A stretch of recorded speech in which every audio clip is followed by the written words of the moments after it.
अगर चुनाव के समय किए गए वादे कुछ ही महीनों में बदलने लगे तो सवाल सिर्फ नीति पर नहीं उठती है बल्कि नीयत पर भी उठते हैं कि क्या जनता से किए गए वादे सच में निभाने के लिए होते हैं या फिर सिर्फ वोट लेने का एक जरिया बनकर रह जाते हैं। नमस्कार, द हिंदी टॉप देख रहे हैं आप और मैं हूं आपके साथ जानिसार खान। दरअसल बिहार में 1 अप्रैल से बिजली की नई दरें लागू हो गई हैं और सरकार ने इसे स्मार्ट सिस्टम बताते हुए दिन में सस्ती और शाम के समय थोड़ी महंगी बिजली का मॉडल पेश किया है। यानी अगर आप सुबह 9 बजे से शाम 5 बजे के बीच बिजली इस्तेमाल करते हैं तो आपको कम दर पर बिजली मिलेगी, लेकिन जैसे ही शाम 5 बजे से रात 11 बजे तक का पीक टाइम आता है बिजली महंगी हो जाएगी। वहीं रात 11 बजे से सुबह 9 बजे तक फिर से दर सामान हो जाती है।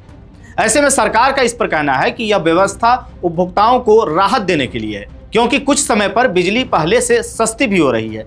लेकिन यहीं से असली सवाल खड़ा होता है कि क्या यह सच में राहत है या फिर एक ऐसा सिस्टम है जिसमें आम आदमी धीरे धीरे ज़्यादा भुगतान करने के लिए मजबूर हो जाएगा।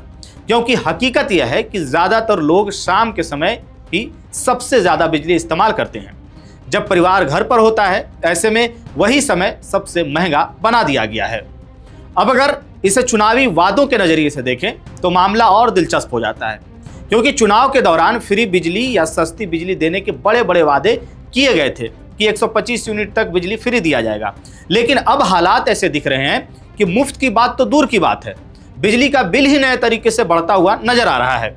ऐसे में सवाल उठना लाजमी है कि क्या फ्री बिजली का वादा सिर्फ एक चुनावी पैंतरा था? क्या जनता को पहले सपने दिखाए जाते हैं या दिखाए गए और अब हकीकत कुछ और है? इसी मुद्दे को लेकर के विपक्ष भी लगातार सत्ता पक्ष पर हमलावर है। तेजस्वी यादव ने सरकार पर सीधा आरोप लगाया है कि चुनाव के समय जनता को लुभाने के लिए वादे किए गए और अब उन्हीं वादों से पलटी मार ली गई है। उनका कहना है कि सरकार अब नए नए तरीकों से जनता की जेब पर बोझ डाल रही है। हालांकि राजनीति में आरोप प्रत्यारोप तो चलते ही रहते हैं, लेकिन इन बयानों ने आपको बता दें कि इस बहस को और तेज जरूर कर दिया है। अब जरा एक और योजना की हम बात कर लेते हैं, या हम दूसरे तरीके से चुनावी वादों के पहलू पर ध्यान दें तो चुनाव के समय महिलाओं को मुख्यमंत्री महिला रोजगार योजना के तहत 10,000 रुपये देने की बात बड़े स्तर पर सामने आई थी।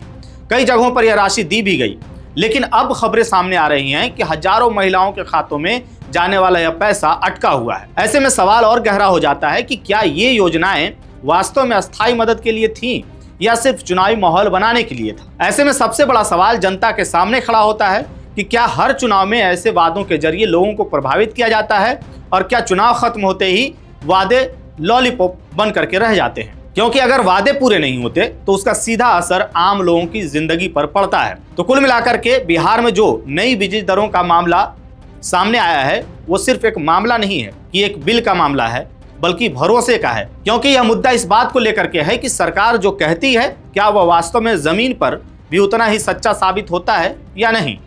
लिहाजा अब यह देखना होगा कि बिजली दरों को लेकर के लाई गई जो ये नए नियम हैं कब तक लागू रहते हैं या फिर आने वाले समय में जनता को कोई ठोस राहत मिलती है। इस खबर को लेकर के आपकी क्या राय है? आप क्या सोचते हैं? जो चुनाव में वादे किए जाते हैं क्या वो सच में पूरे किए जाते हैं? आपकी क्या राय है? अब अपनी राय कमेंट बॉक्स में हमें जरूर बताइएगा। मेरा नाम है जानिसार खान, आप देख रहे हैं द हिंदी टॉप। वीडियो अच्छी लगे तो चैनल को सब्सक्राइब कीजिएगा और हमें इंस्टा, फेसबुक और एक्स पर भी फॉलो कीजिएगा।